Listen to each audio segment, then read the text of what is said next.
السلام علیکم ورحمۃ اللہ وبرکاتہ۔ آج ہم بات کریں گے قرآن حکیم کو چھوڑ کر ہم نے ناکامی کا راستہ اختیار کر لیا، اور اس میں سب سے بڑی وجہ جو ہے ہر فرقے کے اپنے بزرگ بابے، ہم نے ان کی اندھا دھند پیروی کری ہے، بغیر جانے، بغیر سوچے، بغیر سمجھے، بغیر دیکھے کہ دلیل کیا ہے۔ اس زمین پر ہم 4 آیتیں لاتے ہیں۔ اس میں سب سے پہلی آیت اللہ تعالیٰ فرماتا ہے کہ اور جب ان سے کہا جاتا ہے کہ اتباع کرو اس کی جو اللہ کی طرف سے نازل ہوا، تو وہ لوگ کیا کہتے ہیں؟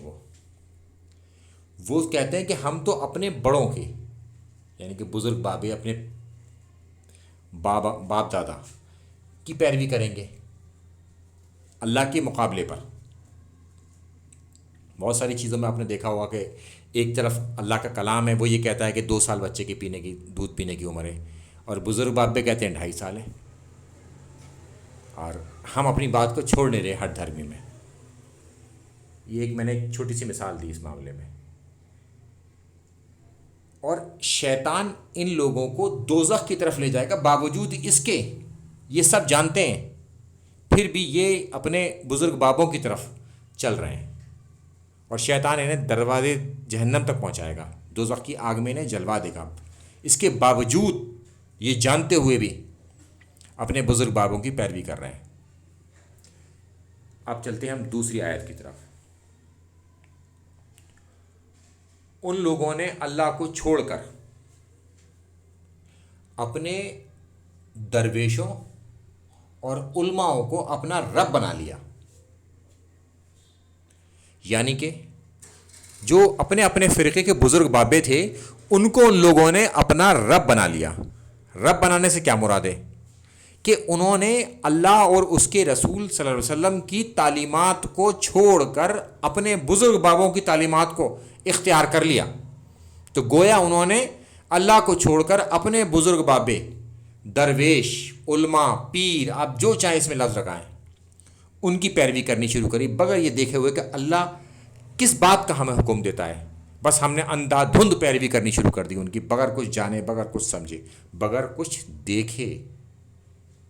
آدمی کوئی پلاٹ بھی خریدتا ہے نا تو اس کے کاغذ چیک کرتا ہے، جس پلاٹ میں فضیتہ ہوتا ہے نا لیتا نہیں ہے اسے، اس پلاٹ کو لینا چاہتا ہے جو بالکل صاف ستھرا ہو۔ تو دنیا کے معاملے میں تو ہمارے اندر عقل ہے، مگر جب دین اسلام کی بات آتی ہے تو ہم بے وقوف بن کر اپنے بزرگ بابوں کی اندھا دھند پیروی کرنے پہ لگ جاتے ہیں۔ پھر اللہ تعالیٰ فرماتا ہے اس دن ظالم شخص اپنے ہاتھ چبا جائیں گے، اتنا افسوس ہوگا انہیں کہ انہوں نے یہ کیا کیا، اور وہ لوگ یہ کہیں گے کہ ہمارے پاس تو نصیحت یعنی کہ قرآن آ چکا تھا، اس کے باوجود بھی ہم نے اسے نہیں اپنایا، ہائے افسوس۔ اور کہیں گے اے کاش کہ ہم نے فلاں شخص کو اپنا دوست نہ بنایا ہوتا، یعنی کہ ہم نے کسی بزرگ بابے کی پیروی نہ کی ہوتی اندھا دھند۔ اور جب کہ ان کے پاس نصیحت کی کتاب آ چکی تھی، یعنی کہ اللہ کی نصیحت ان کے پاس آ چکی، اس کے باوجود بھی ایسے لوگوں کو راستہ انہوں نے اختیار کر لیا جنہوں نے انہیں اس مقام پر لا کے کھڑا کر دیا جہاں پر اب وہ جہنم کی طرف جانے والے ہیں۔ اس سے پہلے کا یہ افسوس ہے انہیں۔ اور شیطان تو ایسی جگہ لا کے چھوڑتا ہے انسان کو جہاں سے کوئی راستہ ہی نہ بچے اسے، یعنی کہ دنیا میں اگر شیطان کی پیروی کی ہم نے اللہ کو چھوڑ کر، چونکہ اللہ کی تعلیمات کا جاننا بہت ضروری ہے، تبھی تو ہم اس کے پیچھے چلیں گے، ورنہ تو ہم کسی کے پیچھے بھی چل پڑیں گے۔ تو وہ ایسی جگہ لا کے چھوڑتا ہے جہاں سے بچنے کا کوئی راستہ نہیں ہوتا۔ پھر ہمارے ساتھ کیا ہوگا کہ ہمیں دوزخ کی آگ میں جلا دیا جائے گا، ہم دوزخ کی آگ کا ایندھن بن جائیں گے۔ اور اللہ کے رسول صلی اللہ علیہ وسلم اللہ سے ہماری شکایت لگائیں گے کہ میری امت نے، میری قوم نے اس قرآن کو چھوڑ دیا، پشے پشت ڈال دیا۔ پھر اس کے آگے ہم چلتے ہیں اگلی آیت میں کہ اللہ تعالیٰ فرماتا ہے اس دن ان ظالموں کا چہرہ آگ میں الٹ پلٹ کر کے ڈالا جائے گا،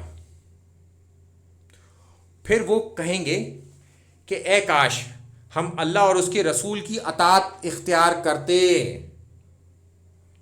اور عرض کریں گے اللہ کے حضور ہمیں اپنے بڑوں اور بزرگوں کی شکایت لگائیں گے کہ انہوں نے راہ راست یعنی کہ سیدھے راستے سے بھٹکا دیا، اللہ تعالیٰ انہیں دگنا عذاب دے اور ان پر لعنت بھیج.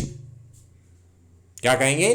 انہیں دگنا عذاب دے، لعنت بھیج، اور اب بچنے کا کوئی چانس نہیں ہوگا وہاں پر، کیونکہ دنیا ہی وہ جگہ ہے، امتحان گاہ جس میں ہمیں سارے کام کرنے ہیں. ایک بار آدمی مر گیا یا قیامت آ گئی تو پھر ہمارے دوسرا ایگزام نہیں ہوگا، اور اسی بنا پر ہمارے تمام فیصلے ہو جائیں گے. تو لہٰذا ہمیں یہی چاہیے کہ ہم یہ پوری کوشش کریں کہ ہم جو کام کر رہے ہیں، جو ہمارا عقیدہ ہے، یہ عقیدہ قرآن اور سنت کے خلاف تو نہیں ہے، یہ کام قرآن و سنت کے خلاف تو نہیں ہے. ہم کم سے کم یہ دیکھیں کہ ہم یہ نماز پڑھ رہے ہیں تو کیا یہ اللہ کے رسول صلی اللہ علیہ وسلم کے طریقے پر ہے یا نہیں. ان حدیثوں کو ہم ایک بار مطالعہ تو کریں کم سے کم اپنی زندگی میں ایک بار. السلام علیکم ورحمۃ اللہ وبرکاتہ.